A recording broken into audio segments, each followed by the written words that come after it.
There is a kind of pain that is not loud, not dramatic, but it slowly gnaws at your nerves. Bit by bit, it is when you speak, and no one truly listens. You offer a suggestion in a meeting, and a few minutes later, someone else repeats the same idea, and everyone nods along, calling it brilliant. It is when your friends make plans to go out together, chatting excitedly in another group chat, and you only find out from a story someone already posted. It is those times when your family asks everyone for their opinion, except you. As if, in that room, you are just a shadow passing by. No one slaps you in the face. No one says, you don't matter. But the way they overlook you, those little, oh I forgot, the messages that are left unseen, the replies sent just to be polite, all of it adds up into a feeling that is hard to name, part bitter, part sharp, and somehow embarrassing with your own self. The feeling of being invisible inside your own life. If it is nighttime right now, and you are lying in bed with the screen just bright enough to show a few lines of text, you probably know that feeling very well. That feeling that, if you tried to explain it, it would sound like nothing serious, and yet it leaves a long streak across your chest. Welcome to Lucid Dream, Sleep, and Science Stories. Tonight, we are not going to force ourselves to be positive, and we are not going to pretend to just move on and live. We are simply going to sit next to each other for a while and look straight at that pain of being treated as if you are invisible, but with a different pair of eyes, the eyes of someone who wants to grow up from the inside. The Stoics were not strangers to this feeling. They lived in a world full of hierarchy, full of power, full of invisible Roman meeting rooms, places where some people were listened to, and others were just there to fill the space. Marcus Aurelius once wrote, "You have power over your mind, not outside events. Realize this, and you will find strength at a glance." This sounds like a motivational quote, but if you lie still a little longer and let each word sink in, you will see that Marcus is speaking directly to our exact kind of pain. The pain of wanting to be seen through someone else's eyes, while forgetting that the center of the game is inside. Our first instinct when we are belittled is to try to speak louder, to explain more, to prove harder, to post more, to reply more, to do everything we can so that other people finally turn back and look at us just once. But the more we do that, the more exhausted we become, and strangely, the more invisible we start to feel. Not because we have no value, but because all of our energy is being pulled outward, into other people's gaze, into their nods, into words of recognition that always change color with their mood. Epictetus once said, "It's not what happens to you, but how you react to it that matters." The people who ignore you, the messages that go unanswered, the times you are accidentally left off the list, all of that belongs to the first half. What happens to you tonight? We will gently touch the second half, how you react to it, not in the shallow sense of forget them. Just live for yourself, but in a very concrete way.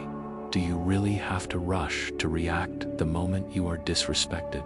Can you create a small pause between what they do and who you choose to be in that moment?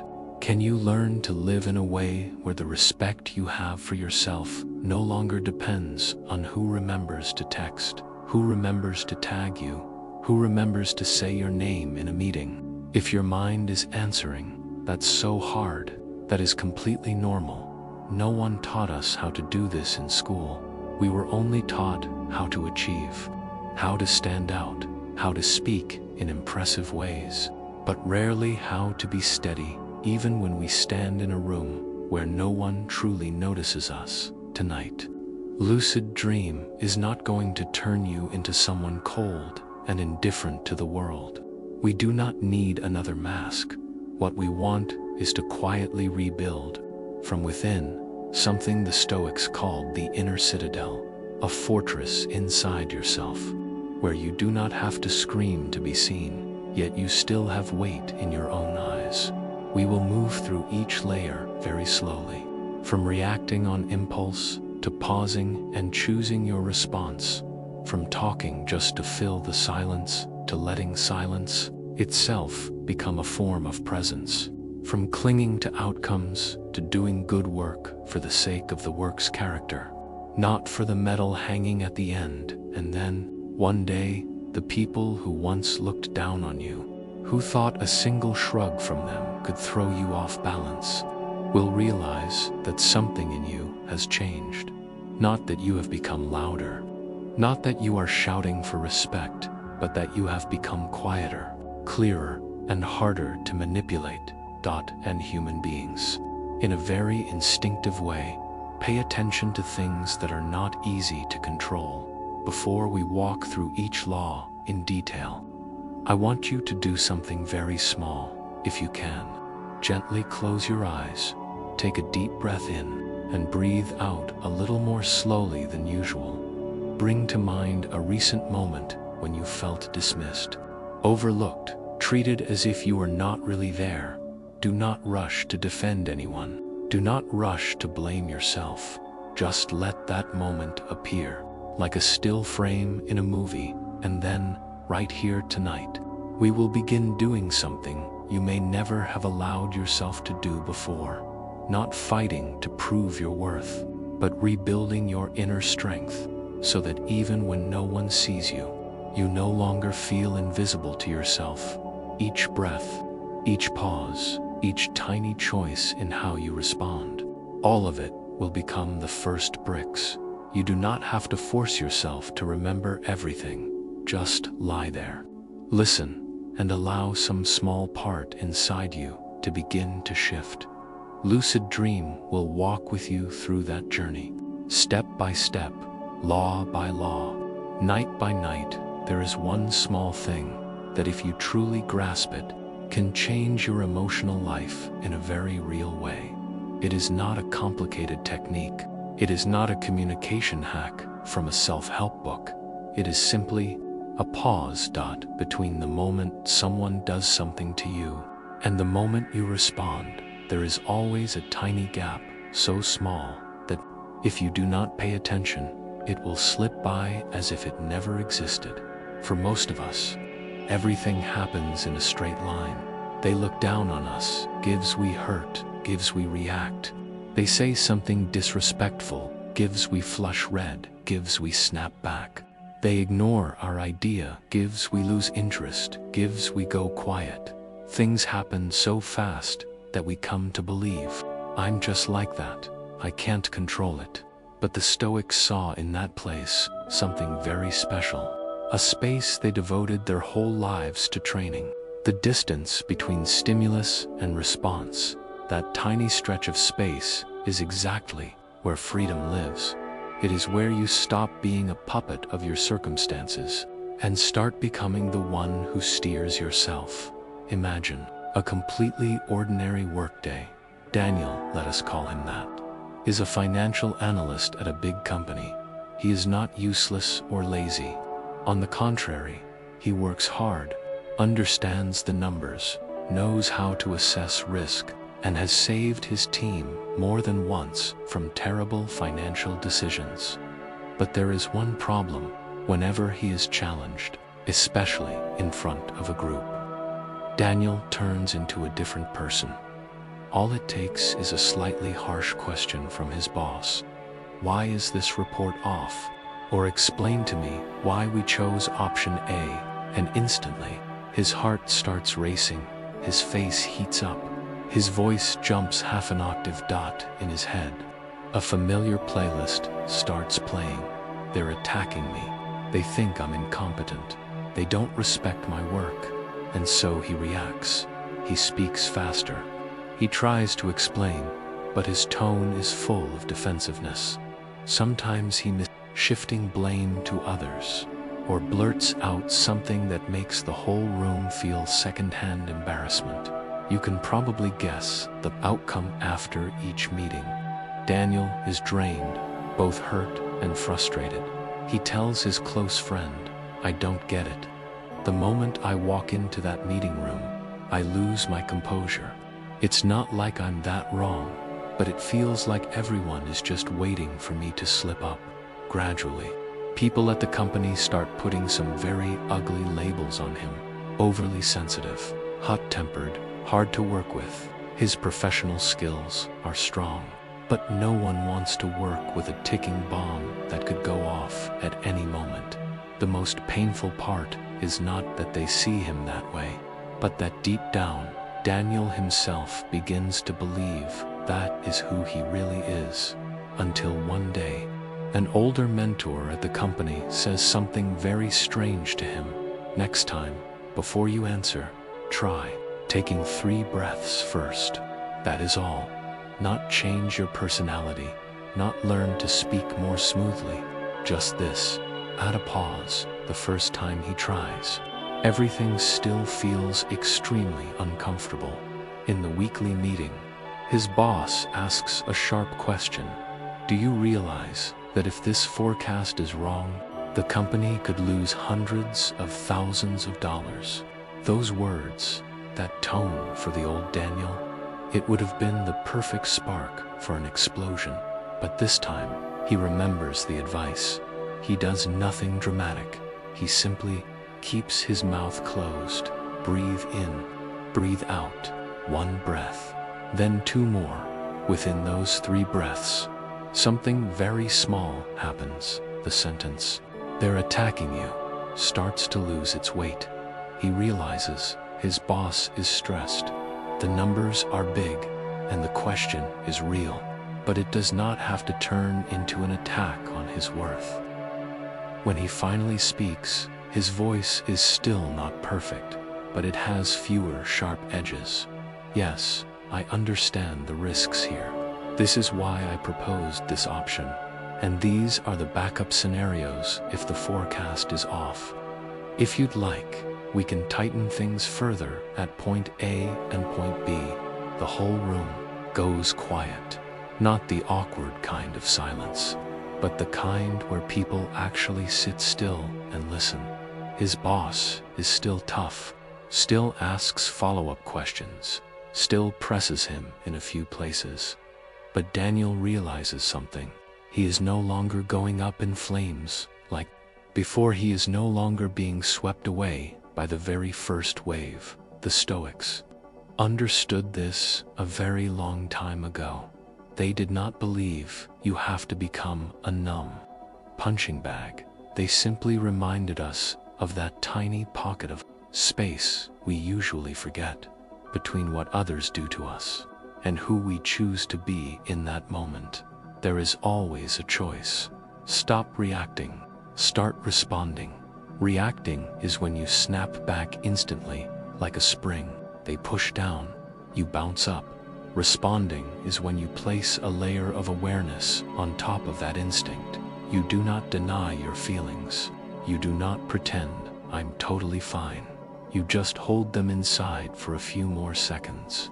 So you do not accidentally hand your entire life over to a single moment of anger. If you want, you can gently look back at yourself for a bit. Think of some recent moments when you reacted so quickly that afterward you felt a little regretful. A message that annoyed you, and you replied with something you later had to apologize for. A disrespectful comment. And you spent the whole day arguing in your head, constantly thinking, "If only I'd said this instead, that would have been better." A family member said something hurtful, and you went silent, cold, for a whole week. Yet you did not feel any better. All of those reactions are deeply human. There is nothing shameful about them. But if, each time it happens, you could insert in the middle a tiny pause, a single breath, a slow count of 3 in your mind, the entire story might have taken a different turn. Some people will ask, "But if I pause, won't they think I'm weak?" The Stoics would smile. They knew the hard part is not speaking, but holding back something you really want to say in a meeting room. The person who explodes easily, who slams the table, who throws out harsh words, is actually the easiest person to predict. The one who stays quiet for a moment, breathes a little, listens first, and then responds. That is the person others start paying attention to, not loud, but with gravity. For Daniel, things did not change after a single meeting, but after a few months of practicing one very simple habit, taking 3 breaths before answering any difficult question. He started to notice something shifting. His boss asked him more often about critical decisions. Colleagues came to him for his opinion, not just to vent. He was still the same man, the same suit, the same laptop, the same desk in the corner of the room. But one thing had changed. He was no longer the bomb that would explode whenever someone poked it. He had become the person who creates a pause, and that pause made him show up in a completely different way in everyone's eyes. If you have ever felt like people see you as invisible, as easy to read, easy to provoke, easy to trigger, then this first law can start as gently as this. Tonight, before you go to sleep, try making yourself a very small promise. Tomorrow, when something bothers me, I will not answer right away. I will take 3 breaths. Then I'll speak. You do not have to be perfect. You might forget sometimes.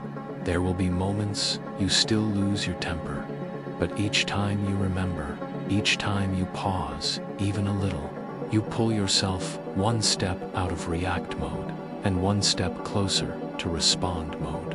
And little by little, other people will start to sense something new in you, a steadier presence, less shaky, less easily pulled by their emotions. They might not know how to name it, but they will feel it. And you, if you are patient with yourself, will feel it most clearly. You are no longer a leaf blown away at any moment by someone else's emotional wind. That space between trigger and action looks small, but it is the place where your strength starts being rebuilt from the ground up. There is a kind of silence that makes other people slightly uncomfortable, not the kind of Cold War, not childish sulking. It is a silence with intention, with inner weight, like when you sit in a room and simply by being there, without saying much, people naturally adjust how they talk to you. The Stoics did not romanticize silence. They did not tell us to shut up so things will blow over. They simply understood something very simple. The more we fear empty space, the more we talk. The more we talk, the lighter our words become. Sarah is a sales rep. She is good, hardworking, enthusiastic. In her client's eyes. Sarah is sweet, energetic, really trying. But there is one problem. She is terrible at closing deals in every client meeting. She talks non-stop. She introduces the company, explains the product, goes over every feature, then jumps from story to story, afraid that if she stops talking, the client will get bored, feel like she has nothing to offer. If you have ever sat in a conversation like that, you know the feeling very well at first. You are interested, but gradually your brain gets tired, and you just want it all to end. The funny thing is, Sarah thinks the opposite. I have to talk more to prove that I bring value. So she keeps stuffing in more information, more stories, more examples, until the meeting ends in a round of polite laughter. The client says, "We'll think about it. I'll discuss this with my team," and then disappears. In a mentoring session, Sarah's boss asks her a very direct question. Have you noticed that after you finish talking, you never leave any silence for the client to think? Sarah is stunned. Silence. But silence is awkward. Her boss just smiles, picks up a pen, and places it on the table. Imagine this. When you finish presenting, you put this pen into the air between you and let it fall slowly. The time it takes to fall is the amount of silence you need to give them. Don't rush to pick it up. Don't rush to fill that space with more words. That's the moment your client is digesting what you've just given them. The Stoics understood very clearly the power of silence. Silence is not avoidance. Silence is not weakness. Silence is what happens when you are steady enough that you no longer need to prove yourself with every sentence. Marcus Aurelius once wrote, "The nearer a man comes to a calm mind, the closer he is to strength." When we sit near someone calm, we sense something strange and rare. They do not try to look strong, and yet they carry weight. Meanwhile, those who cannot bear silence are often the ones deeply afraid of being left out, afraid of being misunderstood, afraid of being wrongly judged. They speak non-stop to protect themselves, but the more they cram words into every empty space, the more they thin out their own gravity. Back to Sarah. She started trying a very simple exercise in every client meeting. After presenting her solution, she would keep her mouth closed. No extra, actually. We also offer no extra. Oh, and I forgot to mention that. No extra. Maybe I can give you another example. She would simply say enough and then stop. The first time, that silent moment terrified her. Her heart raced. Her mind screamed, "Say something. If you don't, they'll think you're unprofessional." But she decided to sit with that discomfort for a few more seconds. In those few seconds, she noticed something she had never really seen before. The clients were actually thinking. They looked down at the documents. They turned to ask each other questions. They frowned, asked for clarification. And it was in those questions that Sarah really needed to be present. That meeting ended with a sentence she rarely heard. "This solution seems to fit us. Send us a detailed proposal, please." Her closing rate did not skyrocket overnight, but after a few months of practicing the habit of say enough, then stop, things began to change. Not only did the number of contracts shift, but the way clients saw her shifted to dot. She was no longer the cute, eager, talkative salesgirl, but someone who knew what she was saying, knew when to stop, and knew how to listen. If you look closely, you will see a familiar pattern. People who are often ignored, often interrupted, often pushed down in conversations, tend to fall into two extremes. Either they speak too little, staying silent from start to finish, erasing themselves from the room, or they speak too much, trying to fill every gap, until their words start to lose their weight. The strength the Stoics point to does not lie in either extreme, but in the middle, speaking less, but with more awareness, and being silent, without disappearing. Intentional silence looks like this. You speak when it is time to speak. You stop when it is time to stop. You can endure a few seconds of awkwardness without rushing to laugh it off or change the subject just to make things lighter. That is when your gravity starts to take shape. In families, in companies, in friend groups, there is often someone like this.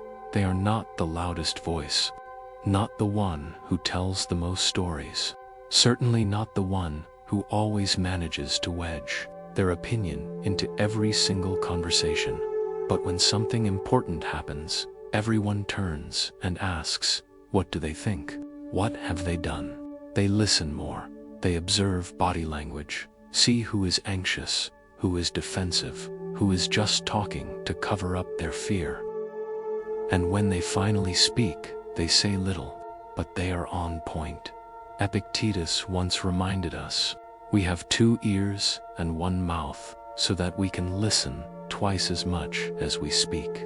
Listening more than you speak is not taking a loss.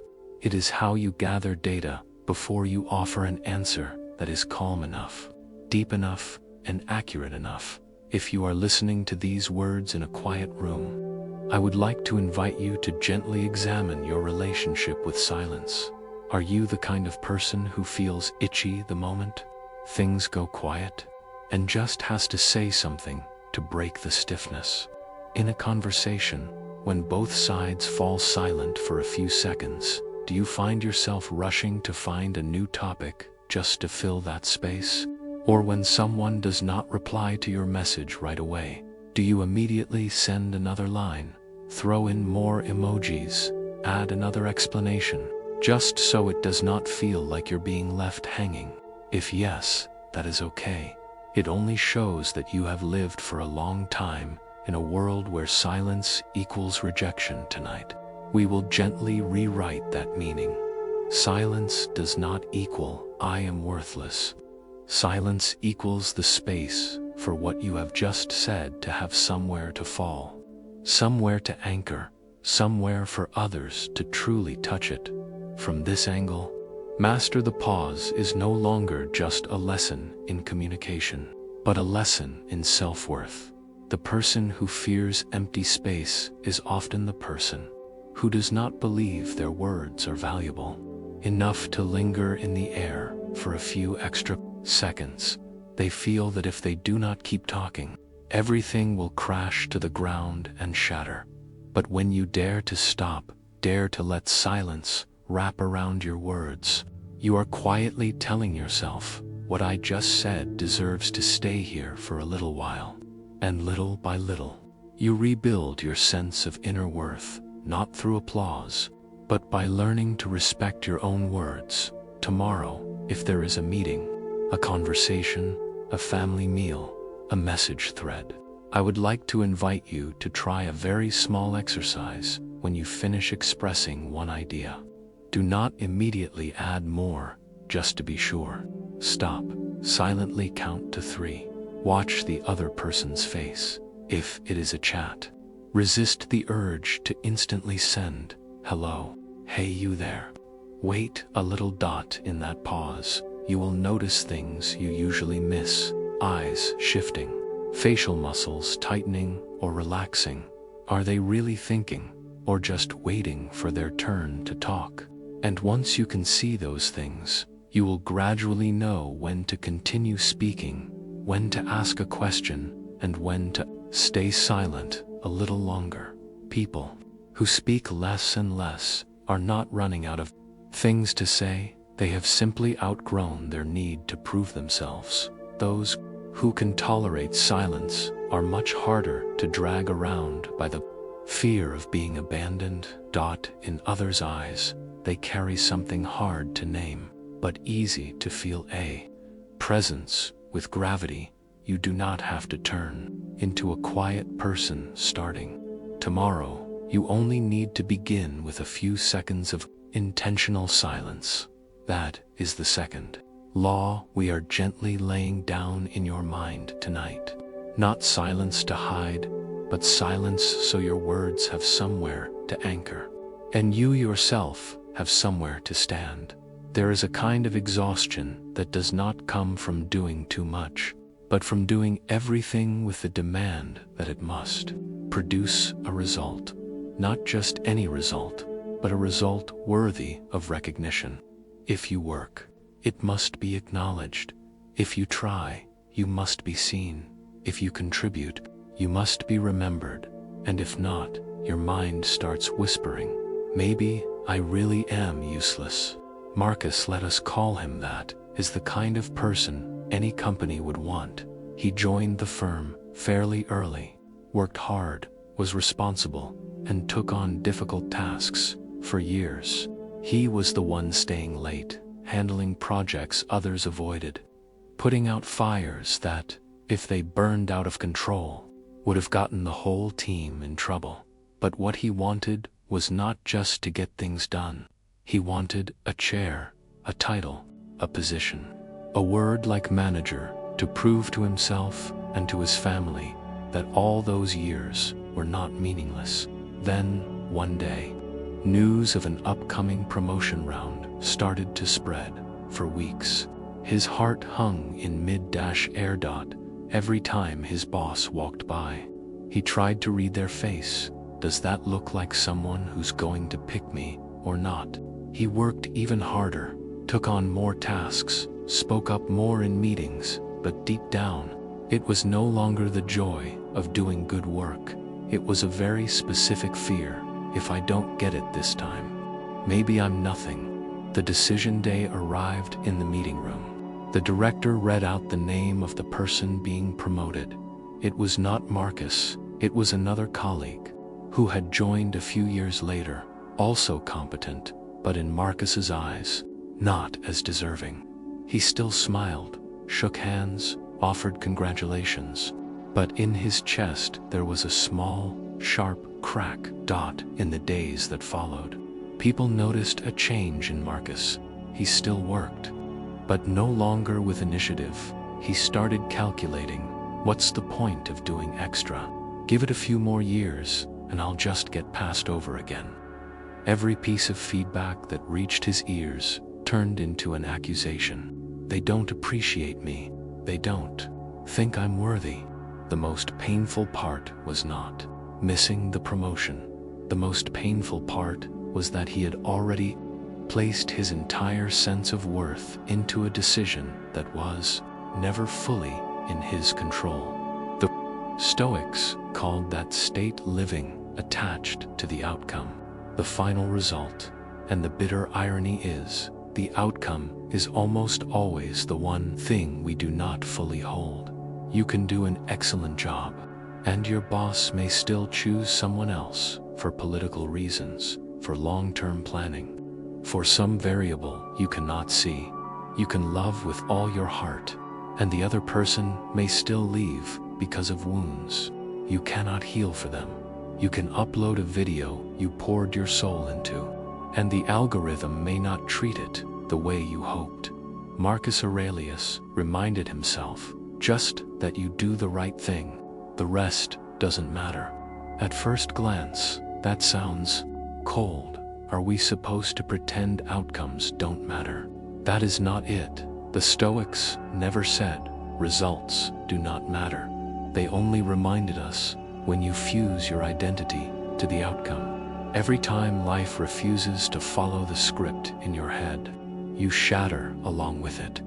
After a few weeks of sinking in disappointment, Marcus happened to speak with a former boss from his previous company.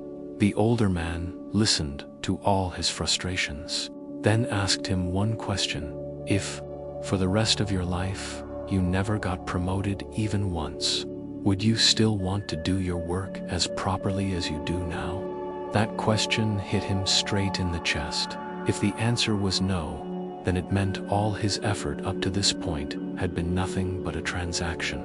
He was trading his energy for a chair. If the answer was yes, then it meant that somewhere beneath all that disappointment, he still believed in the value of doing good work for its own sake. A few days later, he sat down with himself and wrote a single sentence. Inspired by the Stoic spirit, do excellent work for the sake of excellence itself, not for the reward.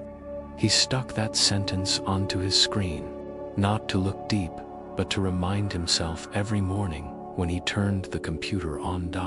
From then on, he practiced a small habit before each big task. He would ask himself, in this, which parts are actually in my hands? Preparing thoroughly, that's in my hands. Studying more, so I understand things more deeply, in my hands. Asterisk, treating the people I'm working with decently, in my hands. Whether my boss evaluates me fairly, chooses me, recognizes me, not fully in my hands. He began to pull his expectations away from the things beyond his reach, and place them into the quality of each step he took. It was not as if his sadness disappeared overnight. Every time he saw that colleague sitting in the chair he had dreamed of, his chest still tightened, but each time it happened, he returned to the same question: if this outcome never comes, would I still choose to be this kind of person? And every time he still chose yes.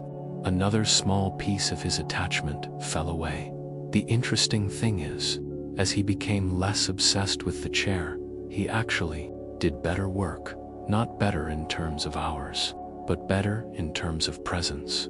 He no longer needed every meeting to be a stage for proving himself.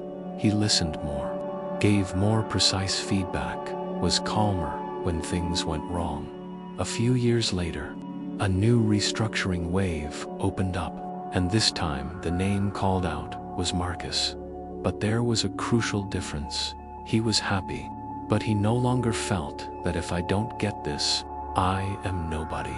If it had not been him, he would still have been upset, but he would not have collapsed. That was when he realized he had loosened his grip on the outcome. When you loosen your grip on other people's recognition, a small paradox appears. You actually start to look more respectable. The person who constantly needs praise, needs to be acknowledged, needs to be reassured that you matter so much, often gives off a sense of fragility. The person who works well, takes feedback, corrects mistakes, keeps going, and does not make everything a dramatic crisis when things do not go their way, is the one others want to trust with bigger responsibilities, not because they are indifferent, but because their attitude is not controlled by the outcome. If you have ever poured your whole heart into a particular resulta relationship, an opportunity, a project, a position, and felt yourself shatter when it did not happen, tonight I am not inviting you to stop caring. That would be both fake and cruel. I am only inviting you to shift the center of gravity a little, from if I don't get this result, I am worthless to whatever the result, I still want to be someone who does things properly, from they didn't choose me, so I must be awful too. There are things I didn't do well, I'll fix those, and the rest is beyond my control. From clinging to the outcome like a life raft, toplessing it there, acknowledging that you want it, but not letting it define your entire self tomorrow. If there is something important you are working on, you can try writing down 2 small columns. On the left, the things that are in your hands. On the right, the things that are not. Then ask, very slowly, today, which column will I pour more of my energy into? No one does this perfectly. There will be days you cling again, you hope again, you refresh your email, you wait for a message, but each time you notice it, each time you remind yourself to lean back toward the left column, the thread tying you to the outcome loosens just a little more, and at some point, when someone turns to you and asks, how can you stay so calm when things are still uncertain? You might simply smile and echo the very simple spirit Marcus Aurelius was pointing to, just that I do the right thing. The rest no longer holds my soul in its fist. There is a question very few people dare to ask themselves directly when someone rejects me. Am I looking at it as a verdict, or as a map showing me a different way? It sounds philosophical, but it hits right at a very ordinary kind of pain. Job applications no one replies to. The person you likes someone else. The idea you shared gets dismissed with a single "I don't think that fits" each time. The mind tends to translate it into one short sentence, because I'm not good enough. And from there, we shrink a little.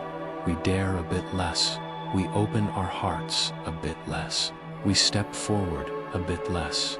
Anna let us call her that as a writer, not the brilliant prodigy kind, but the kind who quietly sits at her desk, typing sentence after sentence, night after night, because she feels that if she doesn't write, something inside her will wither. She finished her first manuscript after 2 years. It was not a masterpiece, but it held many passages that, if you read them slowly, felt alive. Characters who felt like real people, soft, undramatic sorrows that were nonetheless very true. She sent the manuscript to publishers and literary agents, following the proper process, and then she waited. The first email replied, "Thank you for submitting, but we don't feel this project fits our current direction."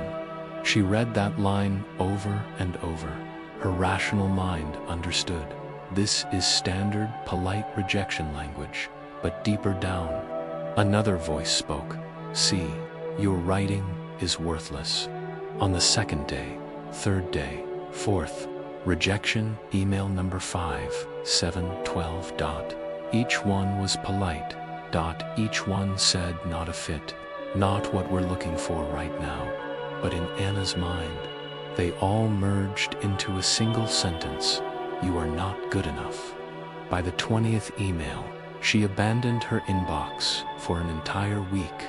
The feeling of opening her email was worse than staring at a blank page. She started thinking about quitting, not because she stopped loving writing, but because every time she opened her inbox, it felt like carving another tiny cut into her self-respect. Until one afternoon, sitting in a cafe with a friend who also worked in publishing, her friend gently asked, "Out of all those rejection emails, did anyone say anything a bit more specific? Any comments that keep repeating?" Anna was surprised. Rejection is rejection. What difference does it make? Her friend smiled. "It makes a difference. Rejection has its own data. Read them again, not with the eyes of do they like me or not, but with the eyes of what are they actually saying about this manuscript." That night, Anna did something she had been avoiding. She opened all 43 rejection emails and reread them slowly, as if she were analyzing a document, not staring at a sentence. She began taking notes. Here, an editor said the pacing felt a bit slow in the middle. There, an agent said she loved the voice, but felt the male lead doesn't yet have enough depth for readers to fully latch onto him. Someone else mentioned the ending felt rushed, the emotions not given enough time to mature, removing the names and her hurt feelings. And looking only at the content of the feedback, she realized something none of them said. "You are a bad writer." They were all saying, "This version has not yet become what it could be." From that point on, from that shift from verdict to something else, those rejection emails turned into something different, a revision map. Night after night, Anna returned to the manuscript. She no longer edited with the mindset, "I'm terrible, I have to fix this so I'm less awful," but with the mindset, "I have a chance to write a version that is more honest, deeper, truer to this story." She cut a few middle chapters, tightened the pacing. She gave the male lead a few more scenes so readers could really see the old wounds he was carrying.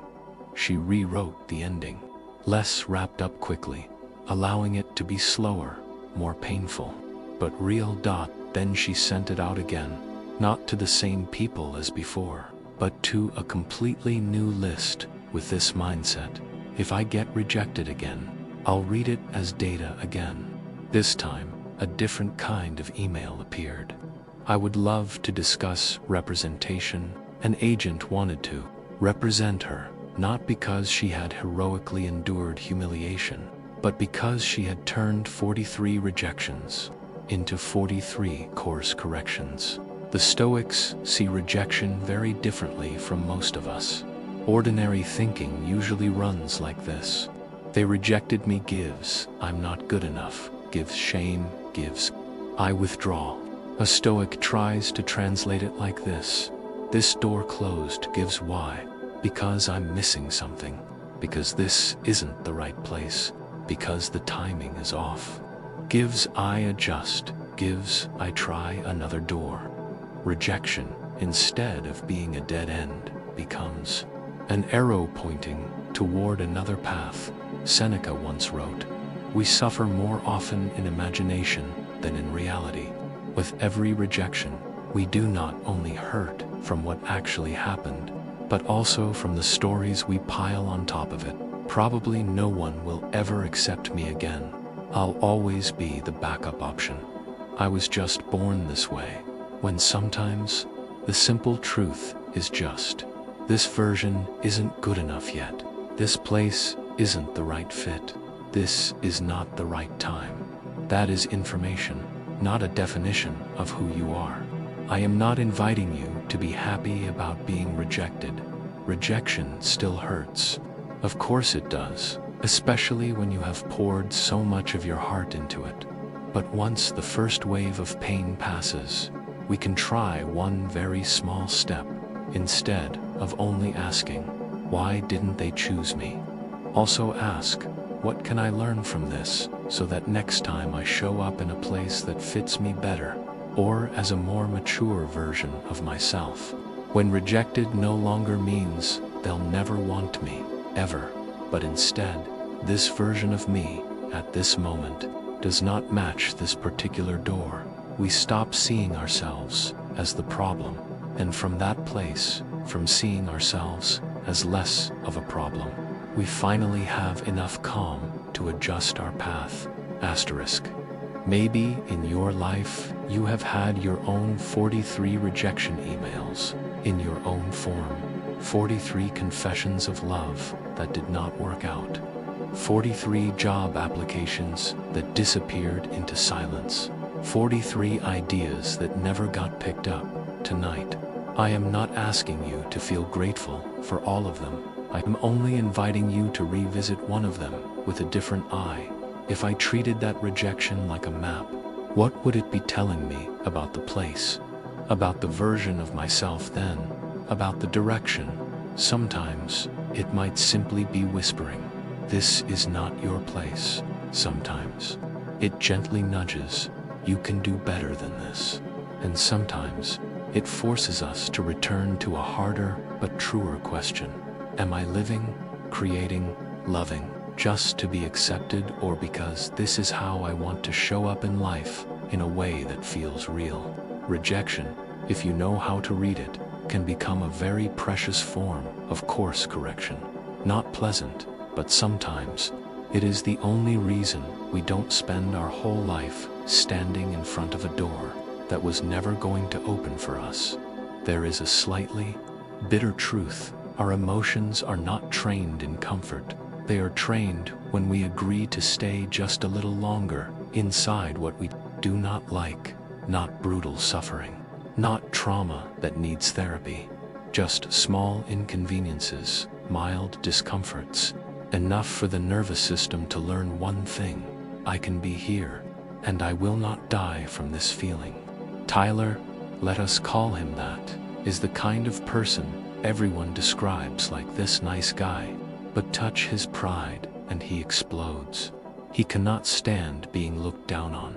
He cannot bear the feeling of being talked down to, being yelled at, or having someone poke exactly at his weaknesses. Every time that happens, it feels as if someone has pressed a big red button on him. His face heats up, his heart pounds, his jaw locks tight, then his mouth automatically fires off words he will later have to apologize for. Tyler is not a bad person. He is simply someone who cannot tolerate discomfort. A bit of discomfort at being disrespected. A bit of discomfort at being spoken to harshly. A bit of discomfort at feeling they're putting me down. And because he cannot tolerate it, anyone can control him by pressing those spots. The Stoics looked straight at this point. They understood that if you only ever live in softness, a small change, a harsh word, a tiny inconvenience is enough to send you into panic. So they deliberately trained themselves to make life a bit harder on purpose. Seneca once wrote about occasionally eating simple food, wearing coarse clothes, living like the poor, and then asking himself, is this the condition that I feared? Not to punish himself, but to remind his body and mind, even when things are not comfortable, I can live. I do not wish for this, but I do not collapse because of it. Tyler came across the idea of voluntary discomfort in a book, and at first he found it pretty strange. Why would I make myself suffer? Life is hard enough already. But when he thought more about it, he realized every time someone spoke to him disrespectfully, it was like having a bucket of cold water dumped over his head. His first reaction was always to flinch, curse back, wave his arms, and demand to teach them a lesson. He had no pause at all to ask, do I really have to explode? And he had zero experience with cold water in any safer sense. So he decided to experiment in the most literal way. He started taking cold showers. On the first day, he turned the handle toward cold, stood there staring at it for a long time, and then turned it back to warm. Just thinking about cold water hitting his skin was already uncomfortable. So he decided to start again, more gently. For the last 30 seconds of each shower, he would switch to cold water. No need to be extreme. Just 30 seconds. The first time, his whole body tensed up, his heart pounded, his brain screamed, turn it off, turn it off. Instinctively, he wanted to swing the dial back to warm, but he told himself, just 30 seconds. I can stay. He focused on his breathing, counting in his head, 1, 2, 3, around the 10-second mark. The shock eased a little, not because the water got any warmer, but because his body started to understand, oh, this isn't deadly danger. This is just uncomfortable. 30 seconds passed. He turned off the water, stepped out of the bathroom, and noticed something small but important. He had stayed inside a feeling he would normally run away from immediately, from the cold shower. Exercise. He began to notice other forms of cold water throughout his day. An irritating email from a client, a snappy text from a family member, a tactless comment on social media. Before, he would immediately pour hot water on it, reply right away, explain right away, attack right away. Now, he tried to see each situation as another cold water moment. The first step was not hit back, but to stay with the discomfort for a few extra breaths. He read the message, felt the heat rising, his breathing turning shallow. Instead of typing back immediately, he set the phone on the table, took a slow, deep breath in, exhaled more slowly, and counted to 20. Not to pretend I'm totally fine, but to tell his nervous system, this is just cold water. I've stayed in cold water before. I can stay with this feeling for a little while without doing something stupid. What he discovered after a few weeks was very similar to the cold shower. Emotional discomfort has its own curve. It spikes, very sharp at the beginning, like cold water hitting skin. But if you do not immediately react along with it, if you just breathe and let it be there, after a while it starts to soften. It does not disappear entirely, but it shifts from unbearable to bearable. And when a feeling moves from unbearable to bearable, your choices begin to return. The Stoics did not encourage throwing yourself into extreme suffering. They spoke about intentional discomfort, small, safe doses that train the nervous system, not destroy you. When, from time to time, you deliberately step into a bit of inconvenience, walking instead of driving for a short distance, staying with a difficult task for 5 to 10 more minutes instead of fleeing to something easier, choosing to say no in a situation where you would normally say yes just to keep the peace. You are teaching yourself a very important message.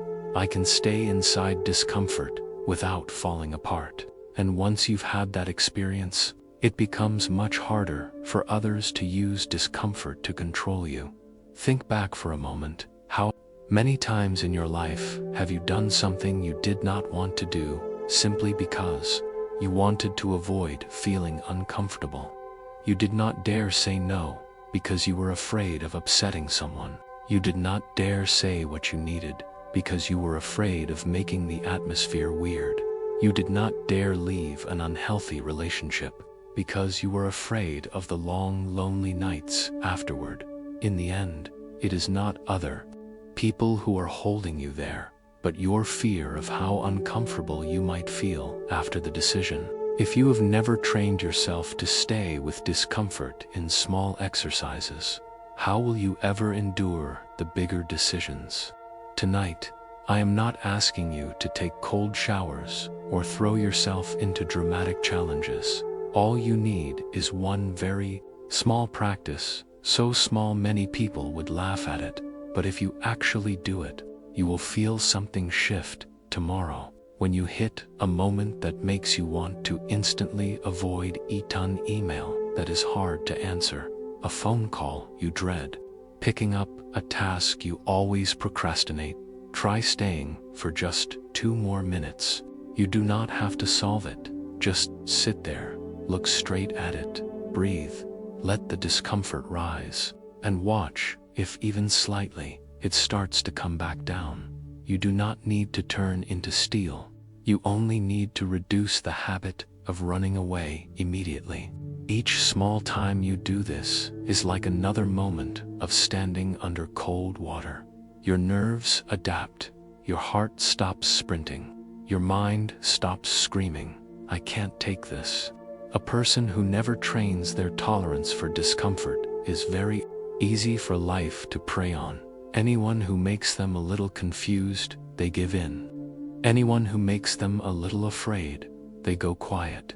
Anyone who threatens them with a bit of coldness, they rush in closer just to feel warm. On the other hand, someone who has practiced staying with small discomforts will have a very different kind of calm, not because they do not feel pain, but because they have stood in the cold many times and seen it passes. When that happens, others cannot so easily drag them around with threats, with silence, with the attitude of, "If I walk away, you won't survive without me." They know they can survive those empty spaces. If tonight you are lying there listening to these words, you may not need to make any big decision. You only need to ask yourself, very softly, is there a particular discomfort I've been running from for a long time? And tomorrow, can I stay with it just a little longer without reacting right away? Maybe it is just a message you read where you allow yourself to breathe before replying. Maybe it is just a difficult task you sit with for 5 more minutes before scrolling your phone to escape. Small things within your capacity, but done for real. From these tiny acts of voluntary discomfort, you are rewriting how your nervous system meets the world. And little by little, you will notice you are no longer so easily controlled by the fear of feeling uncomfortable. You begin to show up in your own life more solid, more grounded, not only when everything is smooth, but also when the water suddenly turns cold. There is a very quiet habit that, if you can change it, will completely change how others see you. It has nothing to do with your hairstyle, your fashion, or speaking more charismatically. It is simply this: broadcast less, receive more. Be less obsessed with what should I say to sound impressive, and start caring about what is actually happening here. In most conversations, the majority of us are not truly listening. We are just waiting for our turn to talk. Our head nods, our mouth says, "Yeah, right, totally." But inside we are already composing our answer, our counter-argument, our own story to tell. And in doing so, we miss almost all of the signals moving through the room. Who is anxious? Who is defensive? Who is trying hard to look strong? Who actually has the final say here?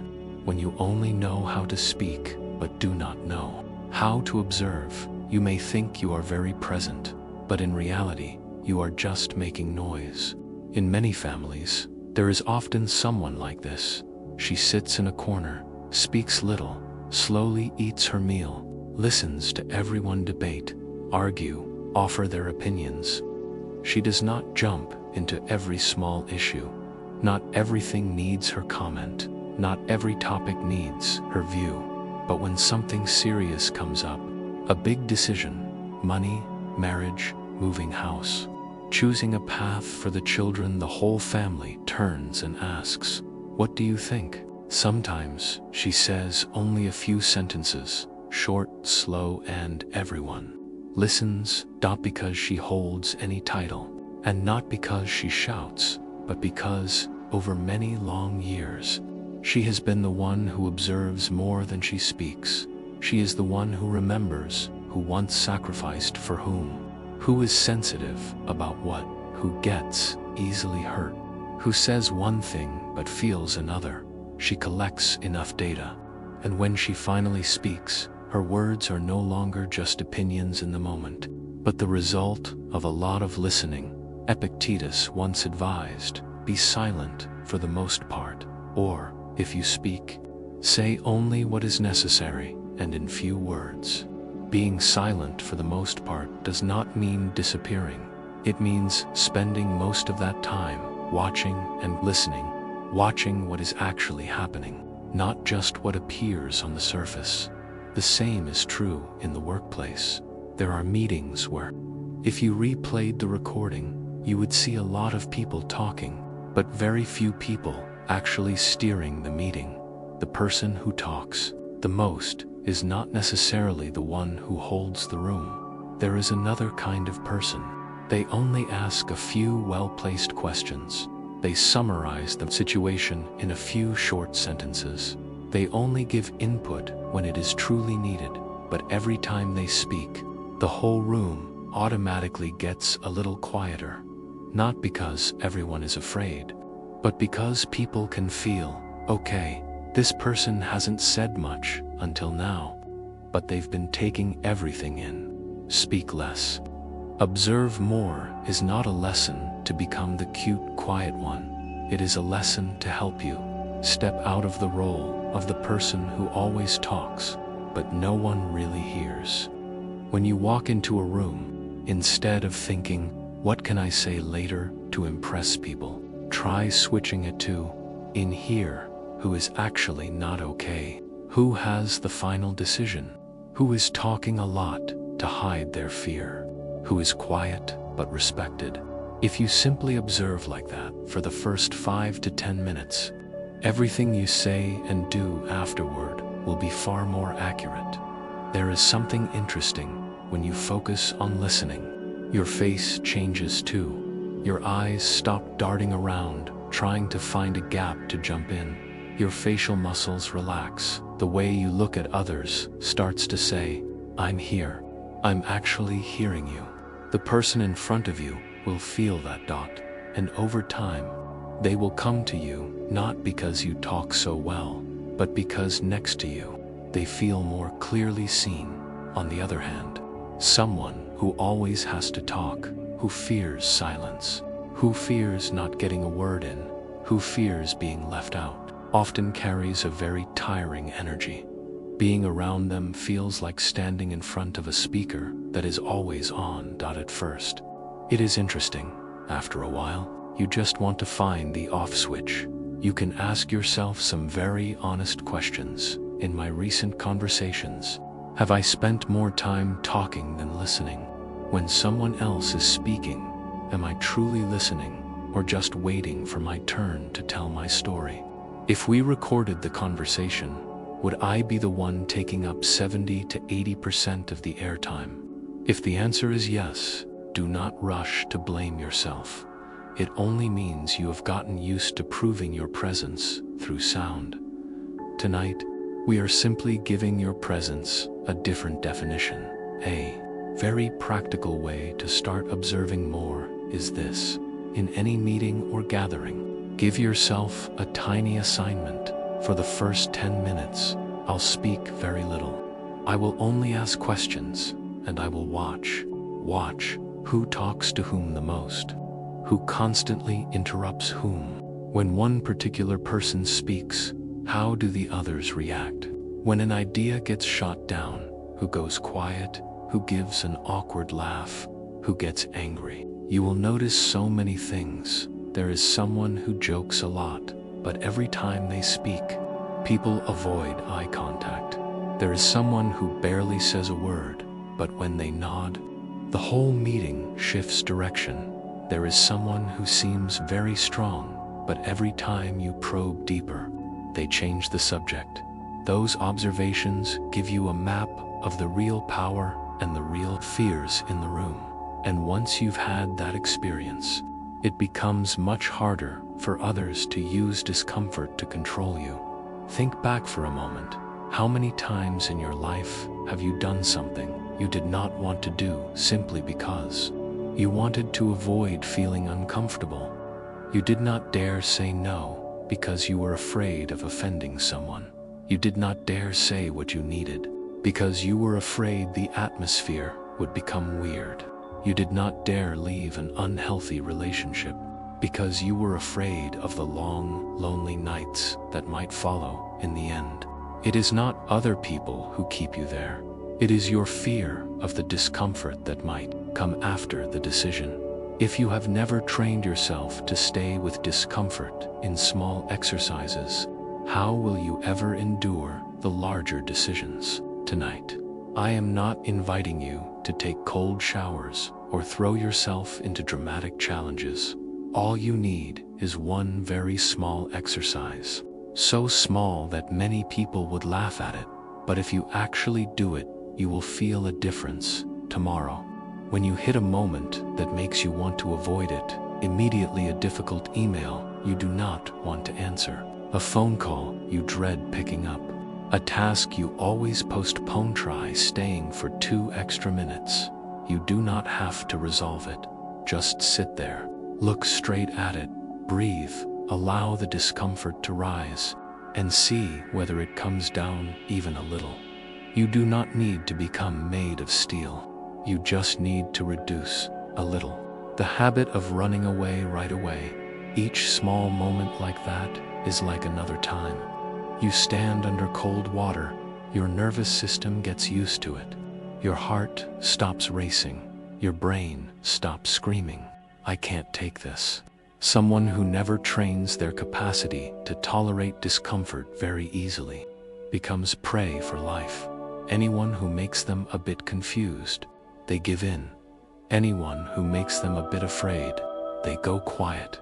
Anyone who threatens them with a bit of coldness, they rush closer just to feel warm.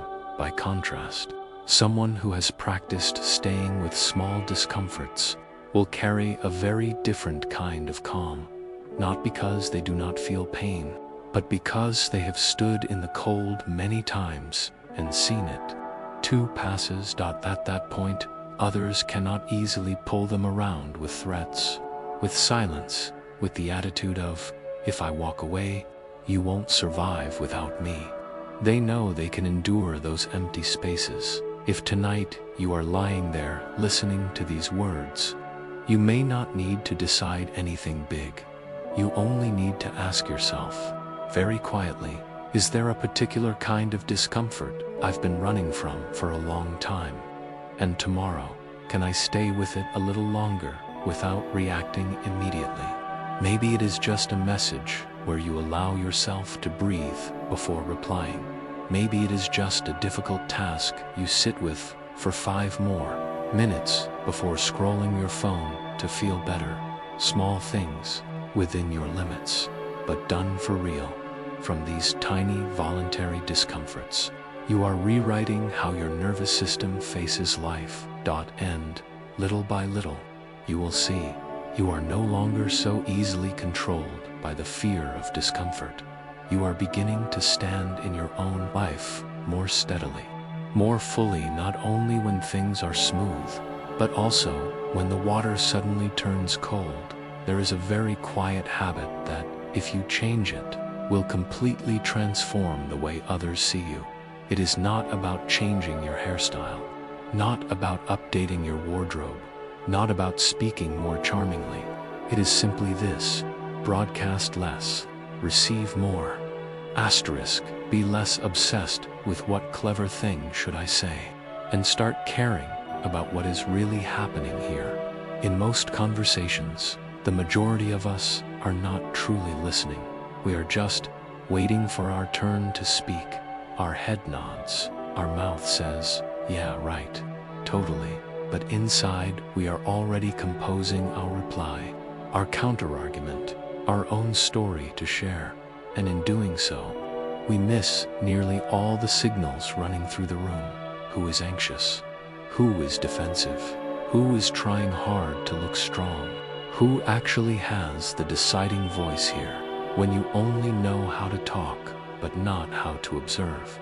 You may think you are very present, but in reality, you are only making noise. In a family, there is often someone like this, an elder who sits quietly in a corner, speaks little, eats slowly, listens as everyone else discusses, argues, and shares their opinions. She does not jump in to every small issue. Not everything needs her advice, not every topic needs her opinion. But when something serious arises, a major decision, money, marriage, moving house, choosing a path for the children, the whole family turns and asks, "What do you think?" Sometimes she says only a few sentences, short, slow, but everyone listens. Not because she holds any official title, and not because she raises her voice, but because, over many long years, she has been the one who observes more than she speaks. She is the one who remembers who has sacrificed for who is sensitive about what, who gets easily offended, who just talks like that while feeling something very different inside.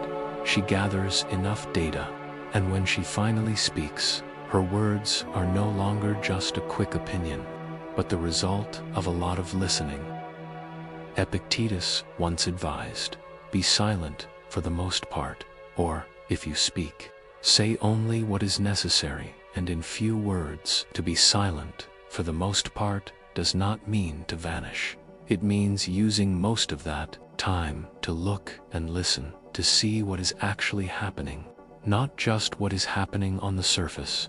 The same is true in a work environment. There are meetings where, if you watched the recording, you would see many people talking, but very few actually steering the meeting. The one who speaks the most is not always the one who shapes the room. There is another kind of person. They only ask a few questions, but at the right time, they summarize the situation in a few sentences.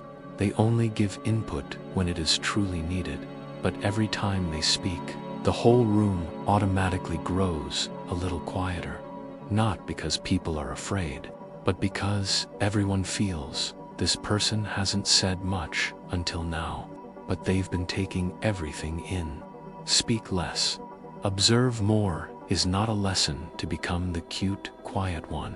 It is a lesson to help you step out of the role of the person who always talks, but no one really hears. When you walk into a room, instead of thinking, "What can I say later to impress everyone?" try switching to, "In here, who is actually not okay? Who has the final say? Who is talking a lot to hide their fear? Who is quiet but respected?" If you simply observe like that for the first 5 to 10 minutes, everything you do and say afterward will be far more precise. There is something interesting when you focus on listening.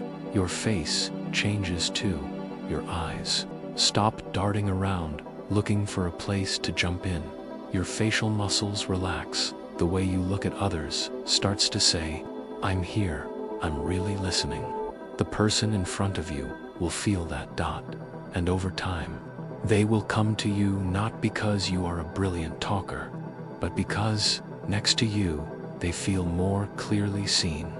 On the other hand, someone who always has to talk, who fears silence, who is terrified of not getting a word in, who fears being left out, often carries a very exhausting energy. Being around them feels like standing in front of a speaker that is always on. At first, the sound is exciting. Over time, you just want to find the off button. You can ask yourself some very honest questions. In my recent conversations, have I spent more time talking than listening? When others are speaking, am I really listening, or just waiting for the moment I can tell my story? If the conversation were recorded, would I be the one taking up 70 to 80% of the airtime? If the answer is yes, do not rush to attack yourself. It simply means you have gotten used to proving your presence through sound. Tonight, we are just giving your presence a different definition, a very practical way to start. Observing more is this: in any meeting or gathering, set yourself a tiny task. For the first 10 minutes, I'll say very little. I'll just ask questions, and I'll watch. Watch who talks to whom the most, who keeps interrupting whom. When a certain person speaks, how do the others react? When an idea gets rejected, who goes quiet? Who gives an awkward laugh? Who gets angry? You will begin to see many things. There is someone who jokes all the time, but whenever they speak, people avoid eye contact. There is someone who rarely speaks, but when they nod, the entire meeting changes direction. There is someone who seems very strong, but every time they are pressed for depth, they change the subject.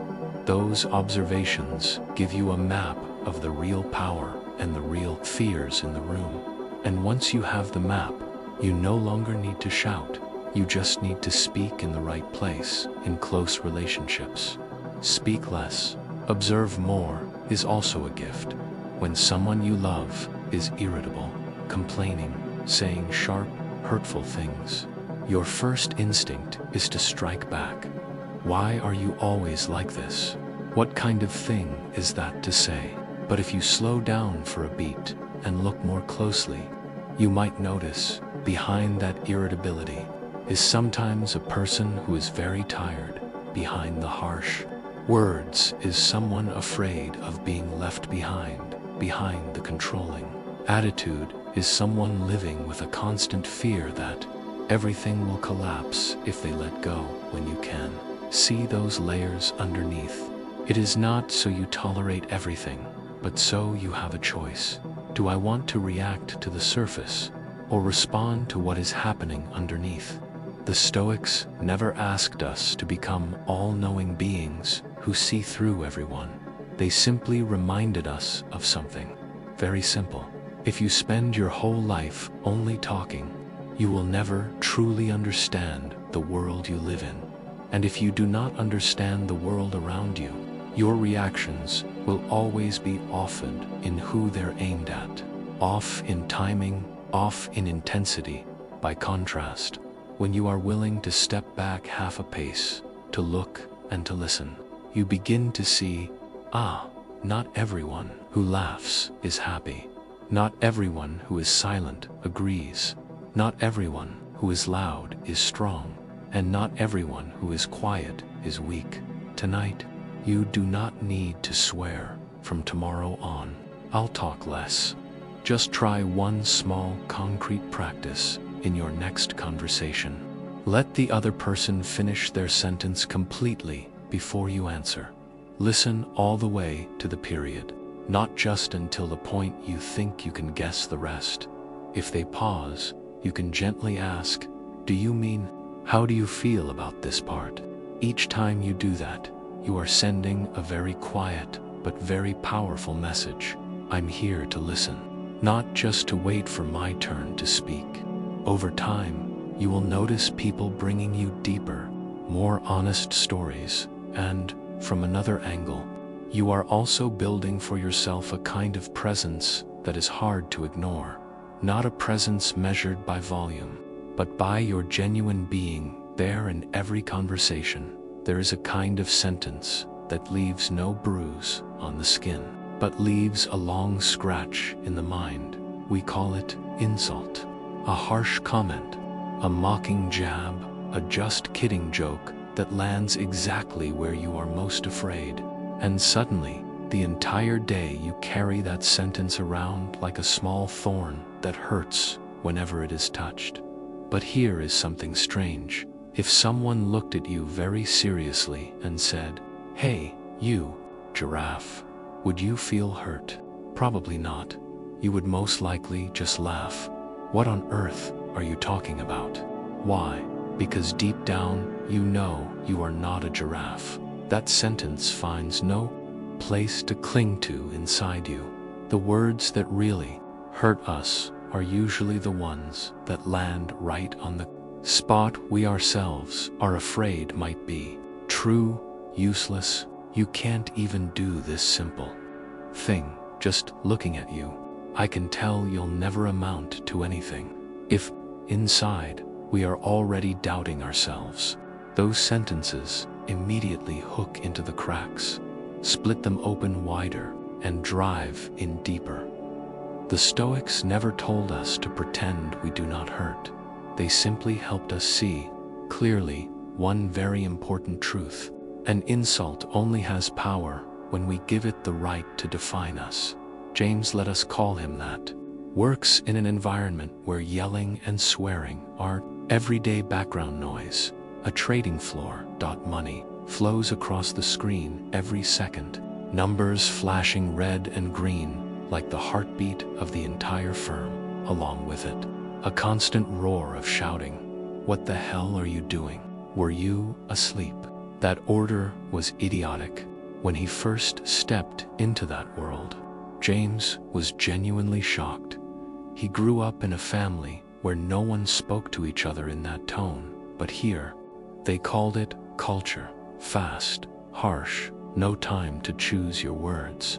In those early days, every insult was a stab to his chest. When his boss yelled at him in front of everyone, "What the hell were you thinking?" he felt furious, ashamed, and ready to quit. At home, his mind replayed the scene over and over, each time accompanied by his own inner verdicts. I really am terrible. I don't belong here. I'm just average at best. But he needed money. He needed experience. He needed to hold on, so he forced himself to stay. But he stayed in a way that cost him a little more self-respect every day. One day, exhausted, James told his story to an older friend who had once worked in a similar environment. The older man listened, then asked a very odd question. Out of everything people say to you, what percentage is actual information about your performance, and what percentage is you attaching it to your personal worth? James went quiet. The older man continued, I used to be exactly the same. Anytime someone said, "You messed this up," my brain translated it as, "I am a mess." But one day, I heard this line from Epictetus: if someone speaks badly of you, do not defend yourself against the accusations, but reply, "You obviously do not know about my other faults. Otherwise, you would not have mentioned only these." It sounds like a joke, but the meaning is deep.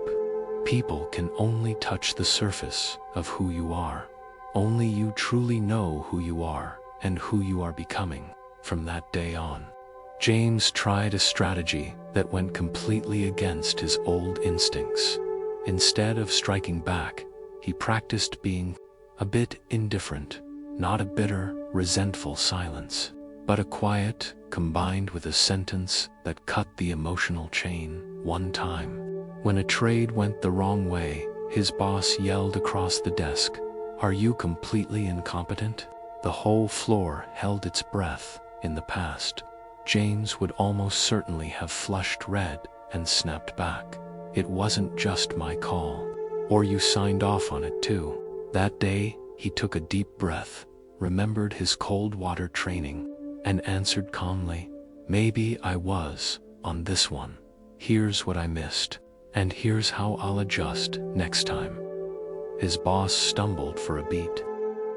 No drama, no shouting match, no blame-shifting, just a person looking straight at a mistake, owning his part, and refusing to let it swallow his entire identity. Slowly, James realized something. It was not the insults themselves that drained him, but the way he replayed those insults inside his own head. When someone said, "You're useless," he actually had two invisible choices. Option 1, maybe they're right. Maybe I really am useless. Option 2, this person, in a moment of stress, is using one word to dump their emotions. Which part of this is usable information for me? And which part is just their emotional trash. The Stoic rule is very clear. What belongs to someone else's character is not your business. How you handled something badly, how you can correct it, that is the part you should care about. Marcus Aurelius wrote, "If someone is able to show me that what I think or do is not right, I will happily change, for I seek the truth, by which no one was ever truly harmed." It is the person who continues in his self-deception and ignorance who is harmed. If someone points out where you're wrong and you fix it, that's good. But if they just swear at you with nothing concrete behind it, that is their problem, not a certificate that you are worthless. If you cling to every insult and turn it into a long internal story, "I've always been this awful. Everyone sees me this way," then the person hurting you the most is no longer them. It is you. Being indifferent to insults does not mean screw the world. I don't care what anyone says. It is a quieter kind of calm that appears when you can tell the difference. This is feedback about behavior, about outcomes. I can use it. This is emotional garbage the other person is throwing out. I do not need to carry it in my chest. Someone might say, "You messed up this deal." That's information. If you truly messed it up, you look at it, you correct it. But if they say, "You're absolutely useless," that sentence says nothing meaningful about your whole being unless you help it. The interesting thing is, when James stopped reacting dramatically to insults, the environment around him started to change on its own. The people who used to enjoy provoking him, who liked throwing sharp lines at him for fun, at first still tested the limits. "What's up with you lately?" Not snapping back anymore. He just smiled. Doesn't feel necessary. Gradually, they got bored. Because teasing is only fun when someone jumps. When you are no longer hooked, no longer playing out the old script, the other person loses that feeling of power from controlling your emotional state. Meanwhile, the quieter people, the ones who watch more than they speak, started to see James differently. This guy can handle pressure. He doesn't get dragged by emotions easily. We can trust him with tough jobs. From being the one who's easy to trigger, he became the one who's hard to shake. And the person who is hard to shake is almost always the one people trust more. You can try looking back at a few insults you still remember clearly today, not to hurt yourself again, but to ask, very calmly in that sentence, what part was actual information, and what part was just a sharp blade wrapped in their emotions? If I put their emotional charge aside, is there anything I can learn from that situation? If not, why am I still allowing that sentence to live inside me for this long? Sometimes, what hurts you is not the sentence itself, but the fact that you keep replaying it in your mind like a never-ending tape. The Stoics never told us to sit still and let people walk over us. If a relationship or an environment is constantly insulting you, demeaning you, humiliating you, then leaving, setting boundaries, seeking support, all of that is necessary. But along that path, there is a layer of inner training no one can do for you, separating your worth from other people's mouths. Tomorrow, if someone says something to you that makes your chest tighten, you can try one very small new response. Instead of firing back immediately, take a breath and ask yourself, does this sentence really describe my entire self? If the answer is no, allow yourself to see that sentence as a wrong label. You do not need to stick on your forehead. If there is a tiny bit of truth in it, keep that part as feedback on behavior, but do not turn it into a life sentence on your worth. Sometimes, you only need to answer with something very gentle. Maybe I was wrong in this situation. I'll take another look. Then you turn away. Go fix what needs fixing, instead of standing there fighting blow for blow from the outside. People might think that is submission, but inside, you know that is the moment you quietly took back the right to define yourself from other people's hands. The person who cannot be easily provoked is the person who cannot be easily controlled, not because they are made of ice, but because they have learned to look at an insult and whisper to themselves, "This is just sound. I will decide what it means to me." From that moment on, the shortcut button to your emotions is no longer sitting in anyone else's hand. There is a sentence that, if you only skim it, sounds like pure motivation, but if you lie still in the dark and let it stay with you for more than a few seconds, it can become a very serious promise. I am the master of my emotions. Not, I never feel hurt. Not, I'm above everything. But, I am taking back the right to decide what is allowed to touch me inside, and what can simply pass through. If you have made it this far, chances are somewhere in these stories something has touched you, at least a little. A moment you reacted too quickly, then later thought, "I wish I'd paused for just a second." A time you talked too much just to avoid silence, and realized afterward you had diluted your own weight. A time you clung so tightly to a result, a relationship, an opportunity, that when it fell through, it felt like you fell apart with it. A rejection you read as a life sentence, instead of a small arrow nudging your path. A moment of being disrespected that poked exactly where you are most afraid, made you explode, and for the rest of the day you lived as if someone else was holding your emotional remote. If so, that is okay. It only proves you are human. The Stoics never said that strong people no longer feel pain. They only showed us a capacity many people have never trained. The capacity to not let pain take the wheel. Throughout this entire video, we have touched on 7 laws, but if we gather them together, they all circle around one very small and very big shift, from a life pulled around by reactions, to a life guided by choice, from constantly straining to be seen, to quietly rebuilding your inner strength, so that whether or not anyone notices you, you do not fall out of yourself when you pause for half a second before reacting. You are taking back a little bit of authorship when you dare to be silent at the right moments, refusing to rush in to fill every gap. You are telling yourself, my words are valuable enough to linger in the air for a few extra seconds. When you loosen your grip on the outcome and do good work for the sake of integrity itself, you are moving your sense of worth away from things that can vanish with a single email.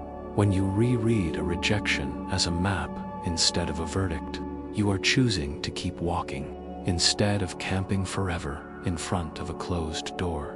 When you stay a little longer with discomfort instead of running, you are teaching your nervous system, we can handle more than we thought.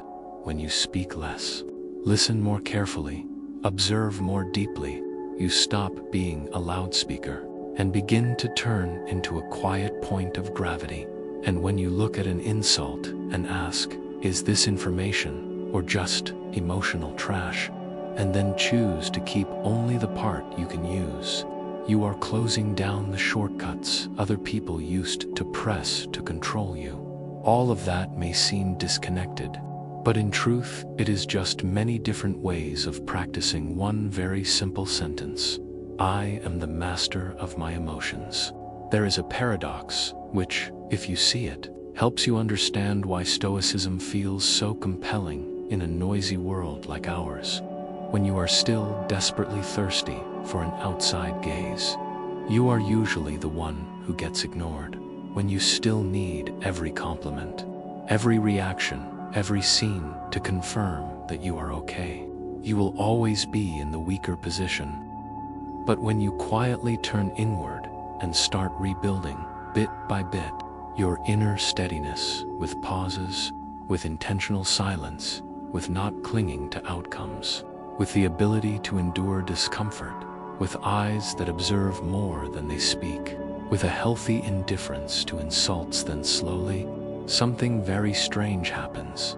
You no longer feel frantic for someone to finally see you, but precisely then, you become someone who is very hard to overlook, not because you are louder, but because you carry a kind of stillness that is not easy to find, not because you succeed overnight, but because you are no longer completely dependent on how you appear in other people's eyes. The person who used to cut you off mid-sentence will start to notice that your voice now is lower, clearer, no longer shaking with the fear of being dismissed. The person who used to ignore your ideas will start to see that when you do speak, your words go straight to the point. No longer just lines trying to prove how much you know. The person who used to poke at you for fun will realize that their jabs no longer control your entire day, and quite naturally, they will begin to respect you more, whether they ever say it out loud or not. Tomorrow, the world will not suddenly soften just because you listened to a single video. Your boss may still be in a bad mood. Your family may still argue over very small things. Your friends may still forget to tag you in a group hangout. The algorithm may still ignore the video you poured your heart into. But there is one thing that can begin to change. Very slowly, very quietly, but truly, the way you choose to be in the middle of all that. No one can do that part for you. No channel, no video, no narrator can live that moment of choice on your behalf. But if each day you keep even one small piece of what we have shared tonight, taking one breath before reacting, leaving one patch of silence for your words to land, asking which part is in my hands, before drowning in worry, reading a rejection as a revision map, staying a little longer with discomfort without doing something reckless, listening to the end of someone's sentence before you reply, and asking yourself, what does this insult really say about me? Then, little by little, you are rebuilding how your nervous system lives in this world. No one has to know. You do not need to post about it. You do not need to tell anyone that you are healing, working on your inner child, or practicing Stoicism. You only need, each day, a few small choices, quiet but consistent. Before we end tonight, I would like to invite you to do something very simple. Place your hand on your chest, take a deep breath in, and exhale slowly as you breathe out. If you like, you can repeat quietly in your mind, as a private promise between you and yourself. I am learning to be the master of my emotions. Not I already am, not I must be. Just I am learning.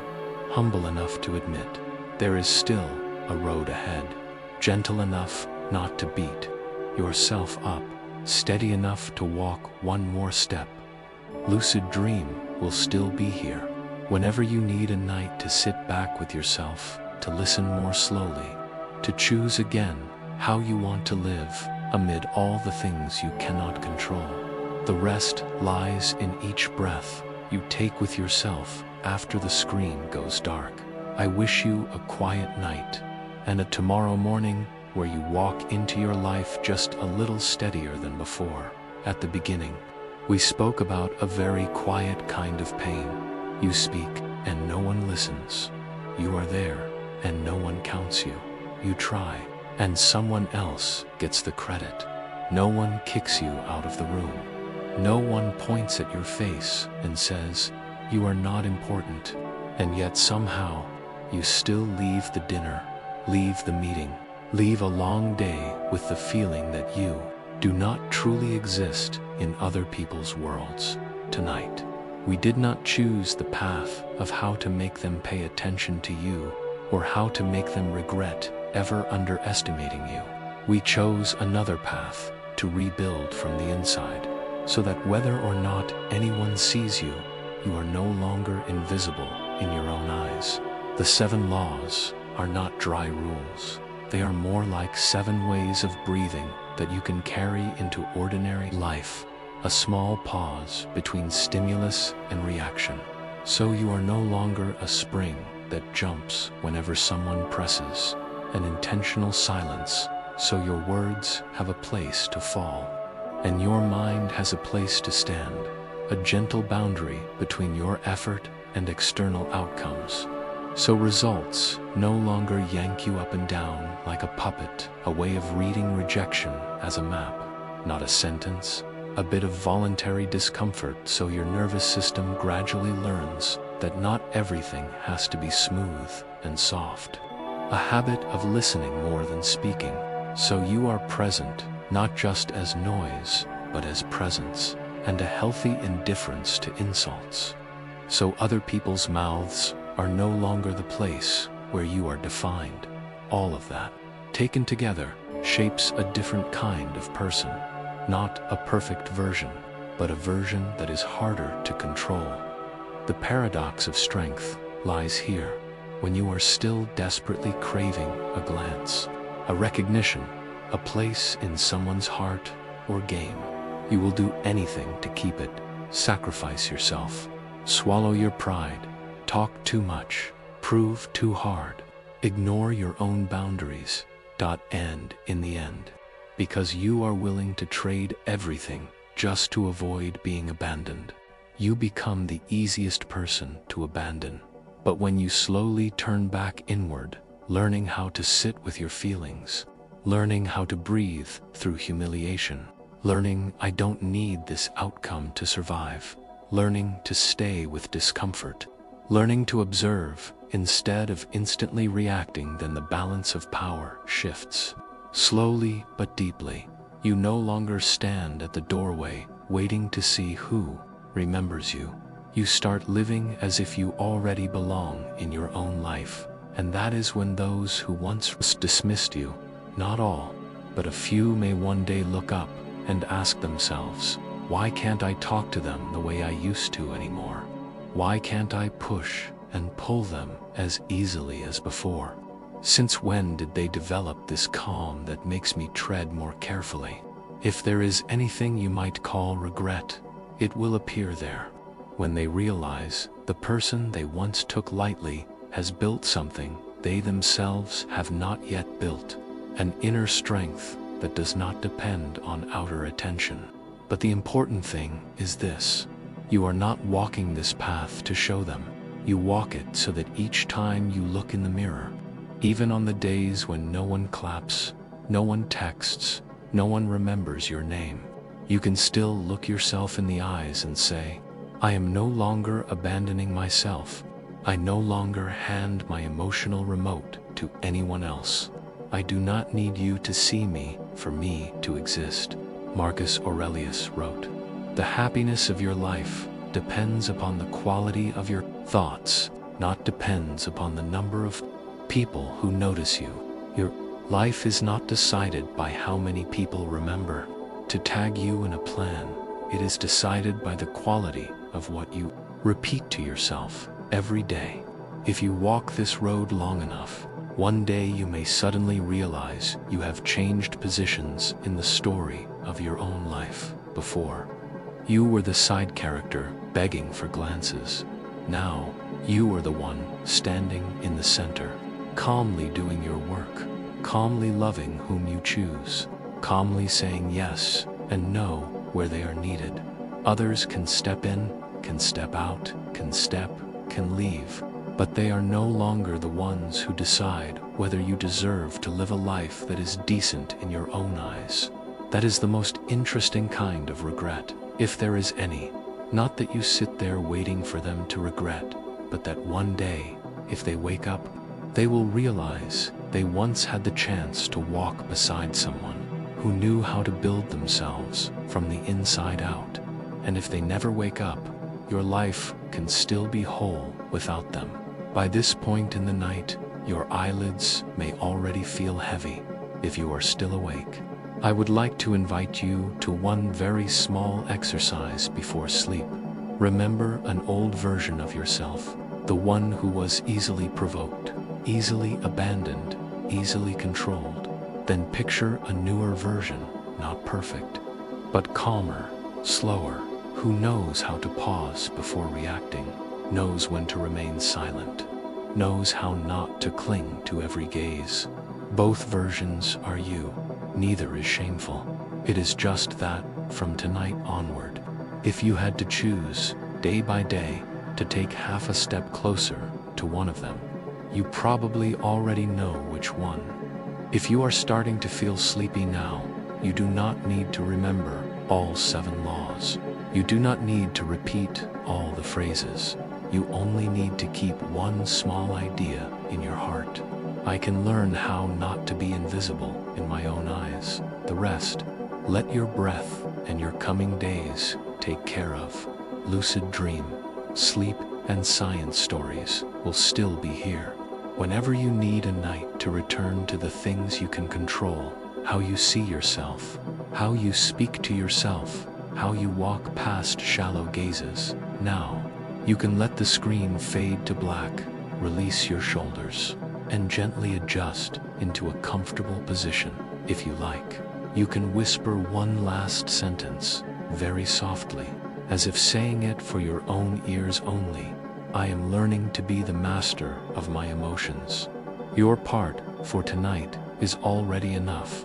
Let sleep walk the remaining distance with you.